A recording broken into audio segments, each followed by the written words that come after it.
Estamos en este Maimar Ayusheves Bagonim, la que está sentada en los jardines, que, como ya expliqué en la clase pasada ampliamente, es la continuación del Maimar anterior, Bosilegani, vine a mi jardín. Hicimos el capítulo 6, que en realidad es el primero de este discurso. Hoy nos toca el capítulo 7. En el capítulo 6 lo que vimos básicamente como mini resumen es que tenemos dos letras, la Dalet y la Reish. Ambas tienen el mismo contenido conceptual, Dalus, pobreza, Reish también es pobre, pero la diferencia es que la Dalet es Kedusha, es santa, tiene una Yud atrás, y la Reish no es santa, no es Kedusha, no tiene la Yud atrás. Un punto que me parece que yo no lo mencioné en la clase pasada, me parece importante, cuando en la Toira, en el Zohar específicamente se habla de Kesher, Kuf, Shin, Reish, Kesher, no es Kesher de nudo. Yo creo que la clase pasada yo dije nudo, pero en realidad en el lugar ese, porque el nudo no tiene nada malo, en el lugar ese está hablando de Kesher de rebelión. Como Ajisoifel y Makoishin, cuando se enteran que se están rebelando contra el rey David, etc. Kesher significa una rebelión. Una rebelión. ¿Cuál es el Shoresh de la palabra Kesher? El Shoresh es nudo, pero es como un nudo contra el Melech, contra el rey, algo así. Claro, sí, como si el Shoresh es el mismo. Sí. Es un complot, esa es la traducción, es un complot. Esa es la traducción de Kesher. Claro. Que es algo, obviamente, un complot contra Hashem o lo que sea, impuro, inapropiado. Bueno, y dijimos a lo largo de todo el capítulo, de vuelta, resumen súper resumido, la Nekud del punto central es Bitul, anulación, y la Yud, la letra Yud, enseña este concepto de Bitul, de anulación, porque es pequeña la Yud, pequeña. Y dijimos que esto se expresa en un Talmid, en un estudiante, frente a su maestro. El estudiante tiene que estar en absoluto silencio, y no solamente silencio, sino que ni siquiera pensando y procesando lo que su maestro le está enseñando, sino que total anulación hacia su maestro, absorbiendo solamente lo que el maestro le dice. Esto se llama Bitul, anulación. Esto es la Yud en la Dalet, el Reishus, el Dalus, perdón, la pobreza, digamos, entre comillas, de estar anulado en sí mismo, recibiendo del maestro. Hoy vamos a ver prácticamente lo mismo, pero desde otro lado. Clásico Hasidische, desde otra perspectiva. Hasta acá hablamos del Talmid, del Bitul, la anulación que el alumno tiene que tener frente al maestro para absorber las ideas. Y el maestro, el maestro también tiene que tener Bitul. Y esto, por eso digo, desde otra perspectiva. Capítulo Zain 7. Ahora bien, la letra Yud, que está en la letra Dalet, que es lo que genera la diferencia en la forma de la Dalet y la Reish. Ya dijimos que la Dalet es así, y tiene la Yud ahí atrás, y la Reish es un circulito, digamos, un semicirculito. La Yud, ¿dónde se encuentra en la letra Dalet? Atrás. La Dalet es así, leyendo siempre de derecha a izquierda en hebreo. La Yud está atrás de la Dalet. Y la Yud, que es una pequeña letra, así se la conoce en el Zohar, es una letra chiquita, y es la más chiquitita de todas las letras, es el comienzo de toda letra. Cuando uno empieza a escribir una letra, prácticamente hablando, se empieza por un punto. Apoyás el lápiz, o la pluma, o lo que sea, y empiezas a escribir. El comienzo de cada letra es una yud, es un punto. Cada letra, entonces, en su comienzo, lo primero que aparece de la letra es una letra yud. Aquí quieras escribir una letra grande, una shin que es grande, una fei que es grande, lo que sea, una lamed, empezás por un punto. Y el concepto este es que con la yud se creó el mundo por venir. Con la yud se crea el mundo por venir. Así está escrito en los Midrashim, Beyud Kei, lo decimos todos los días en el rezo, Beyud Kei Hashem Tzura Ilamim, porque con la yud y la hei, Dios formó los mundos. Y el Midrash cuenta, con la Yud se creó el mundo por venir, con la Hei se creó este mundo. En el mundo por venir todo el concepto es Bitul, anulación a Hashem. Y el concepto del mundo por venir en general es la captación y el placer en captar la presencia de Hashem.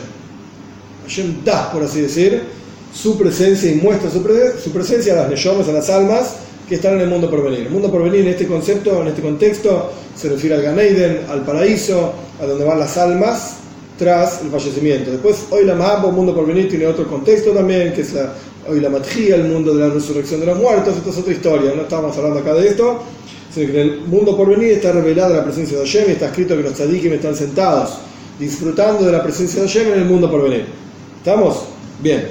Entonces la Yud está directamente relacionada, es el comienzo de cada letra. Y Bichlal, el concepto de una letra, ¿qué significa una letra al pi Hasides? De acuerdo al pensamiento hasídico, la letra hoy, la palabra ois, que significa letra, ot, en hebreo significa letra, viene del shoirish, de la raíz asa boiker, vino, vino, ir, andar. Ois y ois significa un canal que lleva, no un canal, un objeto, por así decir, que lleva un concepto de un lugar a otro. ¿Qué es una palabra, una letra? Carga y contiene una idea. Cuando yo hablo palabras, esas palabras cargan y contienen la idea que yo quiero transmitir hacia otro lugar. Ese es el concepto de una letra. Ois, cargar, llevar un determinado concepto. Entonces, el comienzo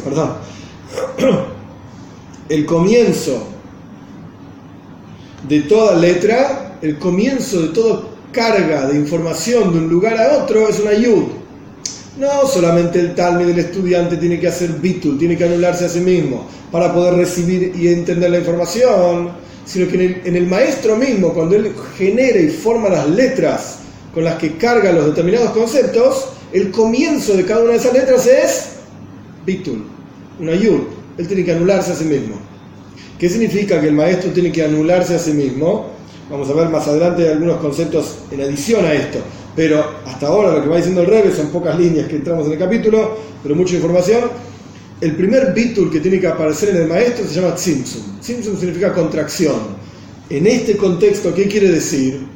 Quiere decir que el concepto tal y cual es en la mente del maestro es tan amplio y tan profundo que el alumno no está en condiciones de entenderlo. Entonces el maestro tiene que anular y tiene que contraer ese concepto para adaptarlo a la mente del alumno de manera tal que el alumno lo pueda entender. Este es el concepto general de Tzimtzum. Y la Yud, la letra Yud, al ser un puntito, es el ejemplo clásico de Tzimtzum. ¿Estamos? Entonces, todo lo que hay en el Olam Haba, todo lo que hay en el mundo por venir, es Yud. Es creado con una letra Yud, que por un lado carga una información, pero por el otro lado es ínfimo e insignificante a lo que pasa en este mundo. Por eso dice la Mishnah en Pirkei Avos, esto no está en el Maimar, yo estoy tratando de explicar la unión entre las cosas, pero en Pirkei Avos dice: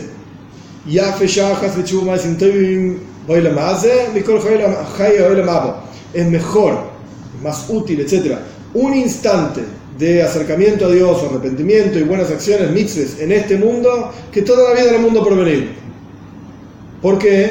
Porque en este mundo no tenemos solamente la yud, en este mundo tenemos la hey, en este mundo tenemos amplitud, en este mundo podés lograr cosas que en el mundo por venir no podés lograr. El mundo por venir es estático, en el nivel en que saliste de acá, llegaste allá y no te mueves de ese nivel. Acá podemos pasar de nivel a nivel, bueno, un montón de asuntos que no vienen al caso ahora. Pero esto es lo que representa la Yud, Tzimtzum. En el mundo por venir hay una contracción de la presencia de Dios. En otras palabras, más pshutos, más pshutim, más simples, la gente piensa, y esto lo hablamos 1000 veces, ¿cuál es el objetivo del servicio a Dios? El Gan Eden. El Gan Eden y el paraíso y la presencia de Dios. Eso es nada en comparación a lo que Dios realmente es. Es una Yud en comparación a la presencia de Dios. Y así como una letra, también, así como una letra es insignificante frente a la capacidad mía de decir letras, es como si alguien dijese hola, y la gente dice: wow, qué sabiduría y qué demostración de capacidad y profundidad al decir hola. ¿Me estás alabando porque dije hola? Cualquier tonto dice hola. Bien, entonces, ¿qué será una yud, una letra sola, en comparación a la capacidad divina, infinita, de producir letras y de producir mundos y cosas. No es nada. Eso es el mundo por venir. En este mundo tenemos Atzmus, la esencia misma de Hashem. Entonces, ¿qué te vas a quedar con el mundo por venir? Sos un tonto. Es mejor un instante de conexión con la esencia misma de Dios en este mundo, a través de una mitzvah, etc., que toda la vida en el mundo por venir, con la yud. ¿Para qué quiero toda la vida con una yud? Prefiero quedarme con la esencia de Hashem en este mundo. Esto es lo que pasa en el mashpia, en el dador, cuando él da la información con letras y transmite esa información hacia el receptor. En su mundo, ¿cómo empieza esa transmisión de la información? Dentro de la mente del dador, del mashpia, del que da, del que enseña, yud, bitul, anulación. ¿Estamos? Entonces tenemos todo el capítulo anterior, bitul del Talmid, anulación del estudiante. Empieza las primeras 4 líneas de este capítulo, ok, pero del otro lado, del maestro, también hay un bitul, también hay una anulación, pero, y esto es lo que viene ahora, que es Gewalt, muy interesante, pero si el estudiante está batel, está anulado, y el maestro está anulado, al final, ¿qué transmisión hay? ¿Qué pasa en el medio? ¿Y cómo se unen estas dos entidades? Por llamarlo de alguna manera como antagónica, porque uno enseña y el otro recibe. ¿Cómo se unen estas dos cosas? ¿En qué punto específico está esta unión? ¿Y qué ocurre en ese punto? Sobre esto está escrito, ahora sí volvemos al Maimar. Perdón, sobre esto está escrito, y lo decimos en el rezo, Kikol Bashomayim Uboaretz. Porque todo lo que Dios hizo en los cielos y la tierra, entonces acá tenemos varios componentes. Targum dice la traducción de esta frase de Ahid Bishmaya Ube'ara. Hay algo que une el cielo y la tierra, y esa cosa que une el cielo y la tierra se llama Koil, todo. ¿Qué es todo? Llámese, en el contexto que estamos hablando, cielo y tierra, el maestro y el estudiante. El cielo sería el maestro, el estudiante sería la tierra, y el Rebbe anterior va rápidamente a entrar en el mundo de las Sefirot. ¿Cómo es el sistema de las Sefirot? ¿Y qué es el maestro de las Sefirot? ¿Qué es el alumno de las Sefirot? ¿Y qué es Koil? La unión entre maestro y alumno en las Sefirot. Esta idea de la unión entre el cielo y la tierra se refiere a la esfera de Yesoid, que es el concepto que Malchus recibe de Yesoid. Ahora vamos a hacer 2-3 líneas y después explico. Y lo que une el cielo y la tierra, porque he aquí que cielo y tierra, Shamayim significa cielo, es Eish y Maim. Esto lo dice Rashi, como dice la Torah también. Eish y Maim, fuego y agua, forman la palabra Shamayim. Que fuego y agua son el concepto de Gesed y Gbura, bondad y severidad. Y la tierra, Eretz, es el concepto de Malchus, la esfera que se llama Malchus, reinado. Y entonces es a través de la esfera de Yesoid, ahora explico, sin paciencia, que se unifican Gesed y Gbura, bondad y severidad, con Malchus. Punto. ¿Qué está diciendo el Rebbe acá? Vamos paso a paso. Primero que nada, esto ya lo he mencionado en otros Maimorim también, pero me parece apropiado, probablemente aunque algunos lo sepan, la introducción. Hace poco alguien me escribió un comentario en YouTube, en uno de los videos, que era un comentario irrisorio, que va impresionante. Me hablaba del planeta Malchus. Este planeta se llama Malchus. Y en el planeta Malchus hay que ser esto y lo otro. No sé, yo suelo ser amable, qué sé yo, intento por lo menos. Pero era tan grosero en los conceptos. Respondí, ¿qué planeta Malchus? ¿El planeta que Gesed? ¿El planeta Gesed? ¿El planeta Tzilus? Cualquier cosa. Esto es la gente que estudia Kabbalah sin tener el mínimo conocimiento de lo que se está hablando. Correcto. Yo no lo quise decir, pero eso hoy también. Correcto. No existen planetas Malchus, hay planetas Tierra, este planeta se llama Tierra, es el sistema solar y qué sé yo. Por lo menos yo vivo acá, no sé dónde viven los otros. En Atzilus, este vivía en Atzilus, planeta Atzilus. Bueno, no hay planetas. Cada esfera, en Kabbalah se habla básicamente de 4 mundos, son infinitos mundos, pero se habla básicamente de 4 mundos: Atzilus, Bria, Yitzira y Asiya. que no son mundos físicos, el mundo del planeta Tierra, el planeta Marte y el planeta Silus. No, son expresiones divinas. Son expresiones divinas. Que de un mundo a otro cambia la intensidad de la expresión divina en cantidad y en calidad. ¿Estamos? Esto es lo que hace la diferencia entre un mundo y otro mundo. Dentro de cada uno de estos mundos, en el interior, por así decir, no es que haya lugares que tengan adentro, todo esto es abstracto. Y en el momento en que uno materializa esto, chao, cerrá el libro porque te estás equivocando. Andá a estudiar matemáticas, andá a estudiar medicina, deja esto de lado porque no es para vos. Punto. Cuando uno empieza a materializar las cosas, perdiste. Cada uno de estos mundos está compuesto por sefirot. Sefira viene de la palabra zafir, zafir significa brillo. Son expresiones divinas de diferentes maneras en cada uno de estos mundos. Cada uno de estos sefirot, de vuelta, expresa una cualidad determinada. Hay 10 sefirot, esto lo hablamos en la clase pasada también, un poco. Hay 10 sefirot, Chochmah, Binah, Gesed, Gvura, Tiferet, Netzach, Hod, Yesod, Malchus. El sistema que se está hablando acá es de 3 sefirot, 4, perdón. Gesed, Gvura, bondad y severidad, que en general se identifica con la derecha, con la izquierda. Yesod, fundamento, así se lo traduce, que en general se lo identifica con el bris, con el órgano, y Malchus. Malchus es reinado, esa es la traducción, que se lo identifica con la boca. ¿Por qué se lo identifica con la boca? Porque en el ejemplo, para entender la sefirot, en el ejemplo de la transmisión de una idea entre un maestro y un alumno, la boca es la herramienta que, entre comillas, materializa esa transmisión. Porque si yo me siento acá y no digo nada, y nos miramos durante una hora sin decir nada, pues no hay transmisión de ideas. A lo sumo pensarán que estamos todos locos, o yo estoy loco, ustedes están locos, pero no hay transmisión de conceptos. Entonces, ¿cómo hago para transmitir? Hablando. Bien. Paréntesis, no tiene nada que ver con si uno es mudo o no es mudo, porque uno puede escribir en un pizarrón, sin entrar en esa tecnicidad que no viene al caso. ¿Sí? Cerrando paréntesis, uno habla y transmite ideas, punto. Bien. O escribe y transmite ideas. Esto es Malchus, por eso Malchus, que de vuelta es la materialización de toda esa transmisión, se lo identifica con la boca. Bien.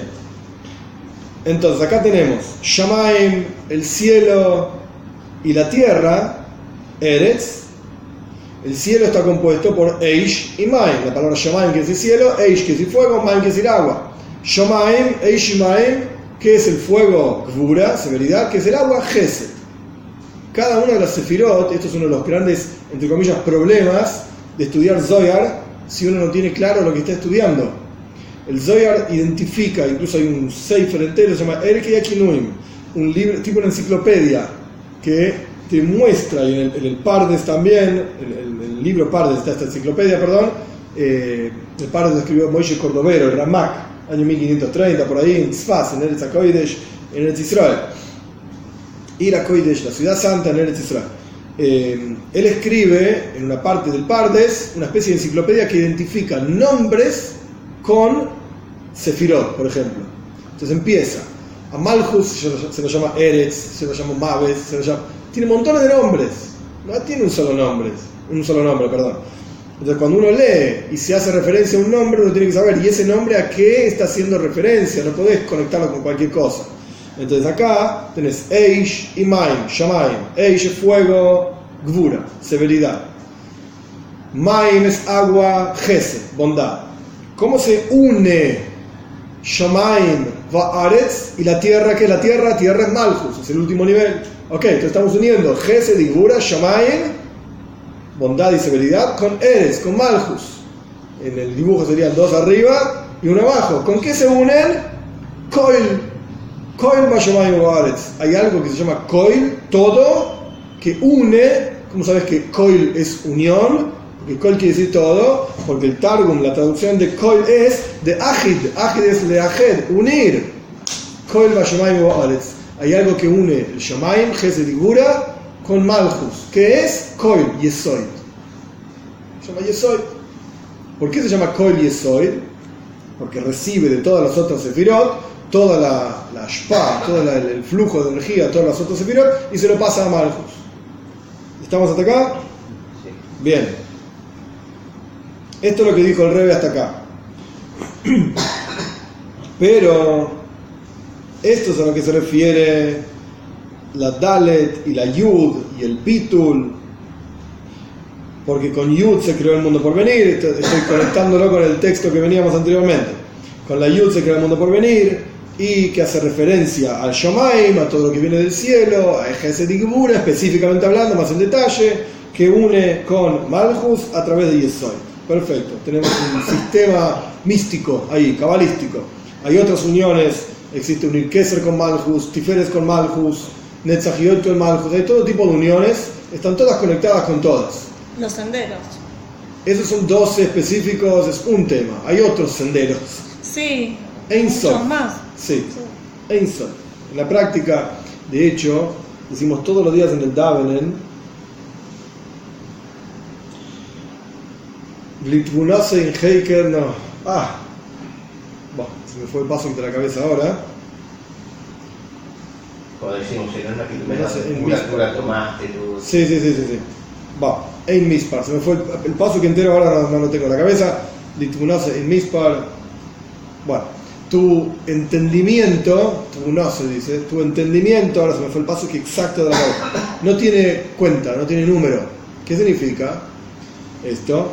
Uno puede pensar, es un buen lugar para meditar, que en realidad, ¿cómo funciona el intelecto?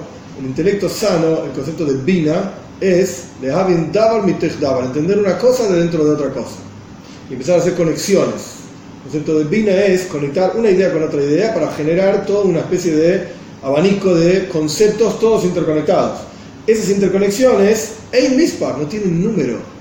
No hay un número definido de conexiones que uno pueda hacer mentalmente sobre diferentes conceptos. Es infinito. Y esto es solamente en el mundo de Bina, cuando empieza a bajar a otras, literalmente infinitas conexiones. Literalmente, keep shooting. Es el mismo concepto que infinitos mundos. Y la Kabbalah habla de 4. Sí, 4 generales, son infinitos. Como se subdividen, es como una recta y un punto. En la recta hay infinitos puntos. Sí, pero la recta va entre el 1, es como decir entre el 1 y el 2. Dejemos la geometría más complicada. Números naturales, entre el 1 y el 2, números naturales, no hay números entre el 1 y el 2. Sí, pero si te vas del mundo de los mundos naturales y empezás con los números reales, creo que se llama, son infinitos. O reales son naturales también. Tiene otro nombre. Números, qué sé yo, conjunto de números entre el 1 y el 2, hay infinitos números, literalmente. Pero entre 1 y el 2 no hay números, son infinitos. Lo mismo pasa se con... entiende mejor con las frecuencias. Usted tiene el canal 6, tiene el canal 7, la TV abierta, pero entre esos dos canales estipulados, claro, pasa todo un dial de VHF de sí, FM. hay infinitas frecuencias. Lo que pasa es que ahí entra el problema con el ejemplo de la frecuencia, es que entra nuestra limitación de seres humanos de producir infinitas frecuencias. O de separarlas. Claro, de separarlas. Correcto, por eso el número es más fácil, porque en la mente entendemos que en números reales, no sé cómo se llama exactamente, hay infinitos números entre el 1 y el 2. A pesar de que son dos números limitados, hay infinitos números. Matemáticamente hablando es así. ¿No son los números racionales? Racionales, puede ser, sí. Puede ser. ¿Qué sé yo? No importa, se entendió el ejemplo. Esto es entonces la unión de Gesed, Gebura, Shomaim, Eishmaim, con Koil, a través de Koil, de Yesod, con Malchus. Ya vamos a ver qué significa Yesod.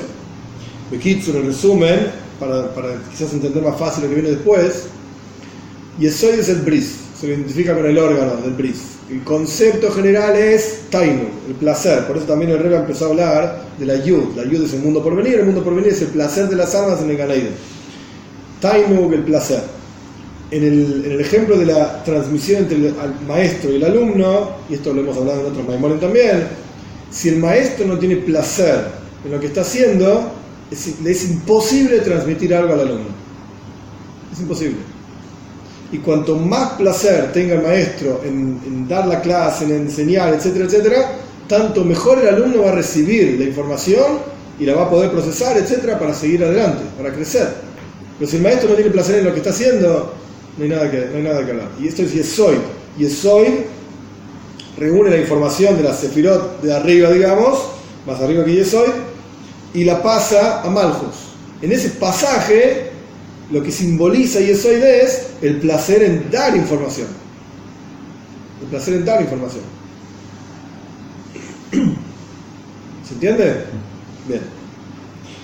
Esto es la Dalet, con la Yud atrás. Después vamos a estudiar por qué está atrás y no adelante. Con la Yud atrás, la Dalet. Que Dalet era en Kedusha, en santidad, era Bitul del alumno, Bitul del maestro, etc. Perfecto. Pero continuamos con la Reish ahora. Del otro lado, la Reish era la falta de Bitul. La Rash, en Kol, el Pasuk dice que el Rash, el pobre, no tiene nada.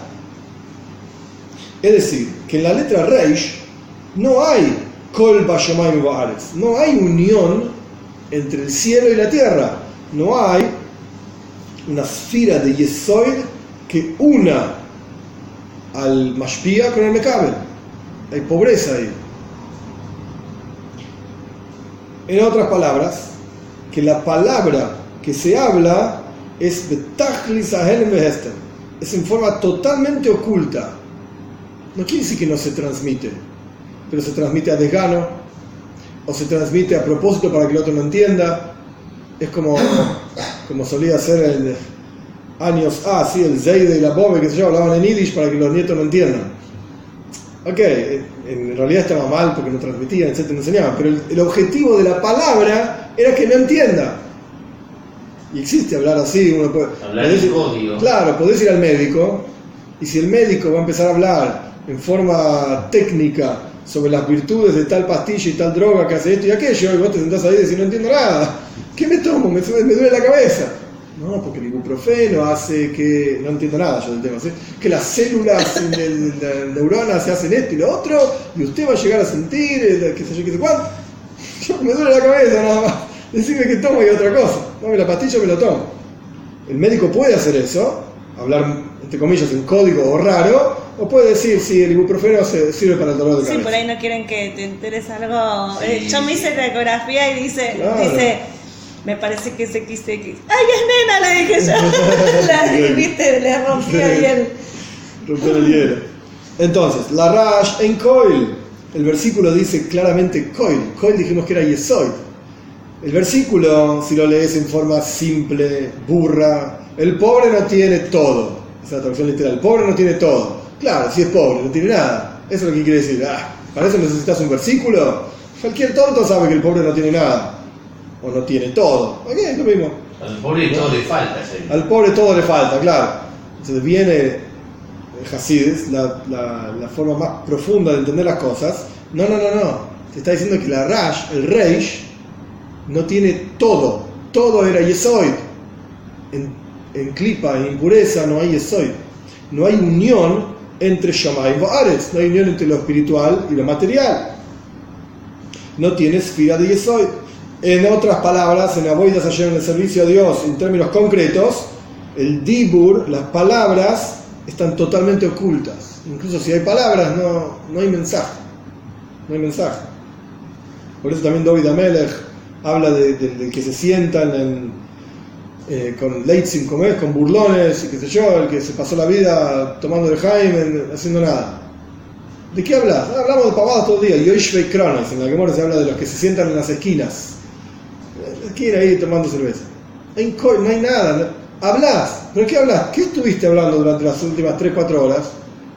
Nada, qué sé yo. Vimos el auto aquel que era de color feo. Pavadas. No hay contenido en esas palabras. Y como dice el Teilim, Nelamti Dumia Gesheisi, hice silencio. Son palabras muy. Las tres igual. Si Nelamti hice silencio, Dumia callé, Gesheisi no hablé, yo qué sé. Que incluso las palabras que se hablan son tajlis ahelem, están totalmente ocultas. O que no se habla, o que ni siquiera, o que no se habla, o que lo que se habla no tiene contenido. Cero contenido. ¿Por qué? Porque la luz y la energía vital que da vida a la Sitra Achra, al otro lado, es, en términos técnicos, ha'ara de ha'ara hitzoinis de hitzoinis. Es una reflexión de una reflexión y lo más externo de lo más externo. Y automáticamente viene en forma totalmente oculta. ¿Qué quiere decir esto en términos más simples? El concepto de una ha'ara, una reflexión, en Hasidus en general, se habla muchísimo de Ha'ara, de reflexión, y reflexión, de reflexión, y reflexión, de reflexión. Es como si tuviésemos un espejo, y vos ponés un espejo adelante del espejo y empieza a mostrarse la imagen en el espejo como si fuese casi hacia el infinito, cada vez más chiquitito. En la práctica, el que está ahí atrás de todo es una imagen real, concreta de lo que estaba delante de todo, pero es minúscula. Minúscula, minúscula. Esa es una reflexión de reflexión, de reflexión, de reflexión, etc. Y está afectada por la distorsión del sistema. Totalmente. Un espejo delante de otro espejo duplica la distorsión del grano Sí, de vidrio. sí, sí. Este es el concepto de una Ha'ara. Entonces, en la práctica, el único que da vitalidad y energía a todas las cosas es Hashem. No hay otra cosa excepto Hashem. Ein oid milvado, y no hay otro excepto él. Ein oid, no hay otro. Es Hashem nada más. Entonces, como de Hashem, que está Atoy, que el objetivo absoluto, el absoluto bien, aparece el mal, existe el mal. Entonces, la explicación, por un lado, es Tzimtzum, que ahora no es el momento para todo el biur, toda la explicación de la cuestión, que algo ya hablamos antes también. Y además de este concepto de Tzimtzum, es que la energía vital que llega al, entre comillas, el mal, es una reflexión, de una reflexión, de una reflexión, de una reflexión, etcétera, etcétera, etcétera. Ínfima en cantidad y calidad en comparación a la energía que va al bien, por así decirlo. Y está totalmente oculta, al punto tal, acá no lo traen en el Maimar, pero el concepto es, al punto tal que el mal puede decir, no existe Dios. Esto es lo que quiere decir que está oculto. Lo que está oculto es la presencia de Hashem en eso. Hashem está en todos lados, y en todas las cosas. Porque no existe nada donde Hashem no esté. Nada de absolutamente nada. Y es el único que está en todos lados. Pero en algunos lugares está revelado, ya no sé, Reganeiden, qué sé yo, y en otros lugares está tan pero tan oculto que da lugar a que esa cosa se sienta independiente de Hashem. A tal punto está oculto. Y ese es el concepto de Larash en Koil. Falta una unión entre, digamos, la presencia de Hashem revelada y el mundo donde nosotros vivimos. No está ese Koil, esa unión de Yesod. Y por eso Jacob Avinu, cuando se fue a encontrar con su hermano Esav, le dijo, Yeshli Koil. Jacob dijo, tengo todo. Todo significa, tengo todo lo que necesito. ¿Qué dijo Esav? Esav dijo, Yeshli Rab, tengo mucho. Tengo mucho. Jacob también tenía mucho dinero. Pero Jacob dijo, Yeshli Koil, tengo todo lo que necesito. Que es el concepto de Bitul también, anulación, como vamos a ver. Esav dijo, no, Yeshli Rab, tengo mucho, más de lo que necesito. No importa, me sobra. Todo lo que sea Kedusha, que es el concepto de Jacob, diciendo Yeshli Koil, tengo todo, es el concepto de Koil, todo, como unión, como dijimos antes del Targum, de la traducción de Yonas Abenuziel, Kol de Ahid Beshmaya Be'ara. Hay unión y conexión entre lo espiritual y lo material, a través de esta esfera que se llama Yesoy, que está representada por la palabra Koil. Perfecto, esto es Kedusha. Pero en Esav, el hermano de Jacob, que representa Klipa Besitra Achra, representa impureza, él dijo Yeshli Rab, tengo mucho. Es decir, él no tiene Koil como tenía Jacob, no tenía todo, tenía mucho, que es otra cosa. Mucho significa cantidad de Ashpoes Gashmius, de flujo de cosas materiales. Bekitzer, el resumen a lo que se refiere al Rebbe es, hay gente que se pasa la vida entera, se dedican a juntar cosas materiales, juntar dinero, juntar casas, juntar, etc. Esav era esto, era Rab, tenía mucha cosa material, mucho dinero, hay que juntar dinero, lo único que importa en el mundo, en la vida, etc. Ese era Esav. Jacob no dijo eso, Jacob dijo, Koil, tengo todo lo que necesito, ni más ni menos, Koil. Entonces se entiende la comparación entre Jacob y Esav. Y esto es lo que dice en el Zohar también, que dijo el Rab Mesitza, dijo el maestro que enseñaba en la clase, en arameo suena interesante, después lo traduzco, Mande Iu Zair Iu Rab, Mande Iu Rab Iu Zair. El que es pequeño, dijo el maestro, el que es pequeño es grande, y el que es grande es pequeño. Esto es lo que dijo el maestro. Uno lee esto y dice, en Zohar son todas pavadas, unas tonterías. ¿Qué quería decir esto?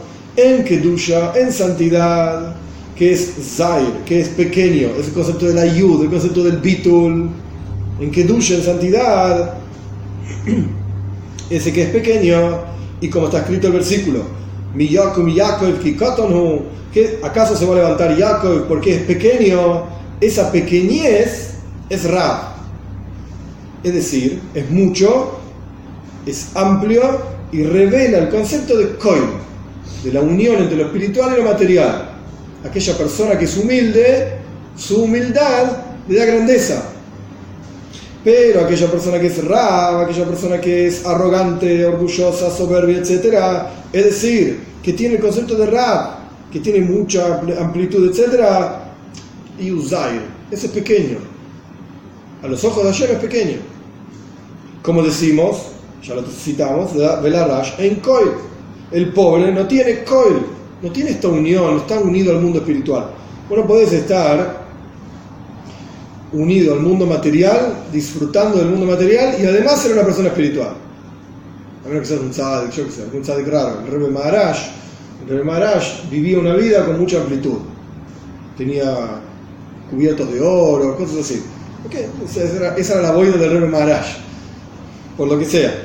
La Jajila River directamente arriba, qué sé yo, todo un maíz. Pero sea como fuere, nosotros que no somos el Rebbe, no somos ni cerca, etcétera, etcétera, no podés estar imbuido de las cosas materiales y esperar amplitud y cantidad, etcétera, material, y además ser una persona espiritual. No. Porque lo material automáticamente te desata, te desconecta del mundo espiritual, forzosamente, te guste o no. Entonces Jacob decía, tengo Koil, tengo unión con el mundo espiritual, tengo una Yud, tengo Bitul. Eisa decía, tengo Raf, tengo mucho. No, yo me quedo con el mundo material, decía Eisa. El mundo espiritual no tiene nada que ver para mí, no tiene ningún interés. Y por eso está escrito en Pasuk en Tehillim, Kfirim Rosh Vero Eivu. Los leoncillos, los leones chiquititos, Roshu, son pobres, Vero Eivu, y tienen hambre. Y el Zohar dice que esto tiene una relación, este versículo, el Zohar es así, tiene una relación con las 70 ofrendas, los 70 toros que se ofrendaban en Sukkot. En Sukkot, paréntesis, para entender lo que está hablando el Rebbe, en Sukkot, en el Beis Hamikdash, en el templo, a lo largo de toda la fiesta de Sukkot, había 70 ofrendas que iban variando día a día. El primer día eran creo que 13 toros, después se ofrendaban 11 toros, y así iban bajando hasta que terminaba toda la fiesta de Sukkot y se ofrendaban en total 70 toros. Cada uno de esos toros representaba una de las naciones del mundo. Hay 70 naciones. En el Beis Hamikdash, en Sukkot, en el templo, se ofrendaba una ofrenda para que en las 70 naciones se encuentren gracia a los ojos de Hashem. Incluso nuestros sabios dicen que si las 70 naciones hubiesen sabido el increíble beneficio que el Beis Hamikdash, que el templo tenía para ellos, jamás lo hubiesen destruido. Jamás lo hubiesen destruido. Pero no sabían, qué sé yo. Bueno, hasta ahora estamos en La Plata. ¿Qué va a ser?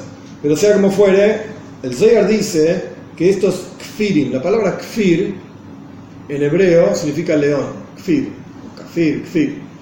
Pero también es que par, como una vaca, un toro. Par es toro, para es vaca, par es toro. Entonces kfirim está como que parim, como si fuesen, la haf en hebreo es como si fuesen vacas. Kfirim, está hablando de vacas, dice el Zohar, no de leones. Y se refiere específicamente a los 70 toros que se ofrendaban en Sukkot. Y por eso dice Kfirim Roshu. Los toros, yo ya expliqué, a lo largo de la fiesta de Sukkot, cada vez se ofrendaban menos. El primer día 13, el segundo, no me acuerdo el número exacto, no importa. El primero 13, el segundo 11, después 7, 8, hasta que llegaban al último día de Sukkot y se terminaban los toros. De arriba para abajo, digamos, de muchos a pocos. Por eso dice Kfirim Roshu, que los leones son pobres. No, léelo diferente. Los parim, las vacas de Sukkot, los toros, mejor dicho, de Sukkot, se van disminuyendo. Son pobres. Es decir, que en el avance de la fiesta de Sukkot se van reduciendo, se van disminuyendo. Y es sabido que los 70 toros que se ofrendaban en Sukkot son paralelos, son representantes de los 70 ministros espirituales que cada uno de ellos gobierna sobre una nación. de las 70 naciones, paréntesis, hoy en día no sabemos quiénes son las 70 naciones. No confundan, que vayan por ahí diciendo, Estados Unidos es una nación, Rusia es la otra, Irán. No se sabe, ¿ok? Las 70 naciones están especificadas en Parshas Noach en la Toira. Son las 70 naciones, valga la redundancia, que surgen de los 3 hijos de Noach, Shem, Ham y Yafet, qué sé yo. Esas son las 70 naciones. Después empezaron a mezclarse todos los pueblos. No sabemos hoy con certeza qué naciones, qué pueblo. No tiene sentido siquiera detenerse a pensar tal es tal y tal es tal. Tiene sentido, ¿sí? No tenemos forma de saberlo. Pero en la práctica continúa vigente un sistema de 70 naciones y 70 ministros espirituales, malachim, ángeles, que gobiernan estas 70 naciones. Entonces, los 70 toros que se ofrendaban en Sukkot tienen que ver con las 70 naciones, que tienen que ver con los 70 ministros espirituales que gobiernan de cada nación. Porque en la práctica, el flujo material que viene a través de estos 70 ministros, los ángeles, uno de los trabajos de ellos es materializar el flujo divino que llega hacia nosotros, se llaman Roshu, se llaman pobres, porque son en el nivel de Anius, pobreza. Entonces acá pasa que hay que mantener en mente conexión con conexión, porque si no nos vamos a perder. El Rebbe primero habló, en este último pedacito, primero habló de los Kfirim, de los leoncillos que tienen hambre, que son pobres y tienen hambre. Conectamos eso automáticamente con el Zohar, porque dice Parim, son las vacas, los toros, perdón, de Sukkot. Los toros de Sukkot están conectados con las naciones, las 70 naciones. Y dice el versículo, Firim Roshu, son pobres, que se van disminuyendo. Todo lo material en la práctica se termina pudriendo, se pierde, se disminuye. Esencialmente hablando, lo material es anius, es pobreza. Por eso, el Pirkei Avos es una de las cosas que dice, interesantísimo, la ética de nuestros padres, dice que vos tenés que saber de dónde venís y a dónde vas. ¿De dónde hay invasa mi tipo sruja? ¿De dónde venís? Una gota putrefacta. Es un gornish. De nada venís. Un cosito así. Es nada. ¿Y a dónde vas? De rima beteileia. Vas a ser un gusano. A eso vas. A que tu cuerpo se pudre en la tumba y vas a ser gusano. Eso es la vida material. Materialmente hablando, ¿de dónde venís? De la nada. Materialmente hablando, ¿de dónde venís? También de la nada. ¿A dónde vas? Perdón. A la nada. Venimos del polvo, vamos al polvo. No son nada. Entonces, ¿para qué te dedicas a lo material? Es nada. Viene de la nada, va hacia la nada. No tiene kiyum, no tiene sostén. No tiene sostén. Eso es lo que está diciendo acá. Todo lo que es material, que viene a través de los 70 ministros espirituales, etcétera, las 70 naciones, todo eso es gashmus, es material. Eso es nada. Incluso en la Gemara dice, en la Gemara en Hagiga dice que Shmare Haifanim, la borra, los excrementos, por así decir, lo despreciable de los ángeles que se llaman Oifanim, esos son los que son los placeres materiales de este mundo. Todo lo placentero que uno dice, wow, tengo esto y tengo aquello, a cada uno le gusta una cosa diferente, eso es Shmare Haifanim. Esa es la caca de los ángeles. Lo que estás comiendo es la caca de los ángeles. ¿Te gusta? Pero es un manjar, por decir cualquier pavada. Es caviar ruso de no sé dónde. Esa es la caca de los ángeles, ¿sabías? Eso es espiritualmente lo que estás comiendo. Y si vos te quedás con eso, pudiendo tener acceso a Dios mismo, a Hashem, es una falta de respeto impresionante a Hashem. Impresionante a Hashem. Entonces, acá están las conexiones, digamos, de las cosas que está haciendo el Rebbe. Reish, dijimos que era la Reish, era pobreza, impureza, está relacionado con Rash, que significa pobreza, y está relacionado con Kfirim, Rashu, es el versículo, con los Parim, los toros de Sukkot. Los toros de Sukkot están relacionados con todo lo que es material. El Rebbe está explicando por qué cuando Eisar dijo, Yesh li Rab, tengo mucho, eso no vale nada, es todo material. Y lo material, está explicando, no vale nada. Es Rash, es pobreza. Porque son los ángeles generando esa pobreza material que acá se ve como riqueza. Material, pero es pobreza en realidad. Y en un Sefer, tarde. Vamos a seguir unos minutos más, así cerramos las ideas. Y en un sefer que se llama Mikdash Melech, un libro de Kabbalah, dice que la klipa y la sitra ajra, todo lo que es impureza, se llama parim, se llama toros. Entonces, por un lado se llama rash, se llama pobreza. Por el otro lado se llama toros. Y las dos cosas son reales. Porque dado que la vitalidad general que da vida a todo lo que es impureza no es más que una reflexión de la kedusha de la santidad, porque al fin y al cabo todo viene de Dios y todo es kedusha, ¿se entiende esto? Entonces se va, reflejando reflexión tras reflexión y se va disminuyendo, etc. Y eso es lo que da vida a todo lo que es impureza. Por lo tanto, la energía, el flujo de energía es en forma totalmente oculta, como dijimos anteriormente, que es hitzoinus de hitzoinus, lo más externo, reflexión de reflexión, etcétera, etcétera. Entonces, por un lado definimos todo lo que es klipa, vesitra ajra, impureza, mundo material, etcétera, lo definimos como una reflexión, en donde falta la presencia de Hashem en términos de que no está revelada la presencia de Hashem. Esto por un lado. Y por otro lado dijimos que es Shmar Oifanim, el excremento de los ángeles, y hablamos de los 70 ángeles, que son rash, son pobreza, porque solamente material, que esencialmente es pobreza. ¿Estamos? Entonces el Rebbe explicó como si fuesen dos sistemas a través de los cuales podemos entender por qué el mundo material no es nada, porque Dios no está revelado en ese mundo material, eso por un lado, y por el otro lado, porque la Torah misma lo define como rash, como pobreza.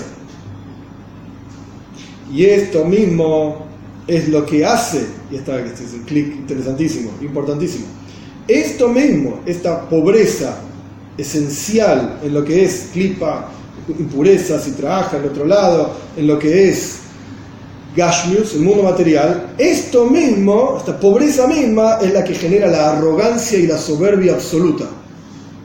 Al punto tal, como dijo Paroi, el rey de Egipto, Liye Oir, Liye, yo soy el río, el Nilo, que es donde viene toda la energía, digamos, en Mitzrayim, en Egipto, yo soy el río y yo me hice a sí mismo.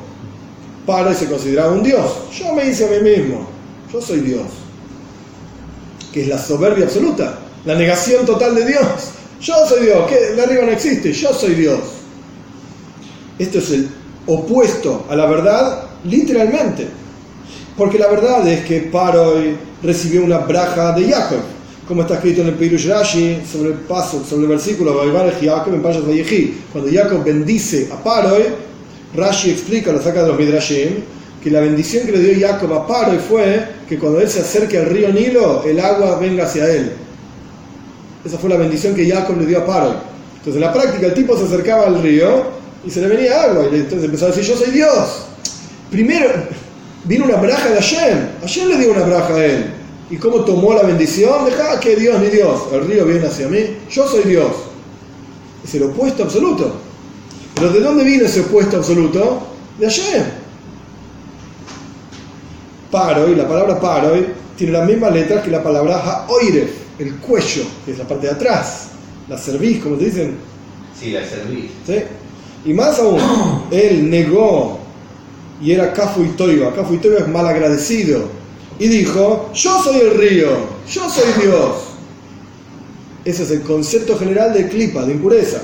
Es decir, a través de que le dieron ashpa, le dieron flujo, le dieron energía, ¿en qué se transformó? En soberbia absoluta. Entonces vemos que es en realidad alienación. Sí. Porque si yo aprendí algo de otro, no puedo decir que yo lo generé. Bueno, yo lo recibí. Poder decirlo, podés decir. Sí, eso es lo que pasó con Paroi. Justamente esto es lo que está diciendo el Rebbe. Justamente esto es lo que está diciendo el Maimar del Rebbe anterior. Que el concepto de Ashpa, Gashmius, cuando hay mucha materialidad, genera soberbia. Por eso el Zohar decía, el que es pequeño es grande ese. Y el que es grande, el que tiene Rab, tiene mucha cosa material, y Uzayr, deja ese pequeño frente a Dios, porque se oculta la presencia de Hashem. Es muy difícil mantener la cordura cuando hay mucha abundancia. Muy difícil. Y esto lo dice la Torah también. ¿sí? Vas a ir, vas a entrar en el Eretz Israel, vas a construir casas, y te vas a sentar, y te vas a olvidar de Hashem, y vas a decir que Hashem no existe, y Hashem es el que te da fuerza para existir y para vivir, etc. Entonces era Toira. Se dice Moshe Rabbeinu al pueblo judío antes de entrar en la tierra de Israel. Entonces con esto vamos al Kitzur, vamos al resumen, y vamos a cerrar. Yamshich, continuamos explicando que la Yud, que está detrás de la Dalet, lo que simboliza es esta esfera de Yesoy, este Bitul, esta anulación, que es el concepto de la unión entre el Mashpia y el Mekabel. El Mashpia también tiene que estar Batel, tiene que estar anulado para unirse al Mekabel, al receptor, para darle. Y Jacob dijo, Yeshli Koil, yo tengo todo. Y dijimos que la Rash, el pobre, en Koil, no tiene todo, no tiene esta unión. Todo lo contrario, Yeshli Rav, Esav dice, tengo mucho, y esto es la clipa, y esa abundancia es lo que genera Yeshus, lo que genera soberbia, arrogancia, orgullo.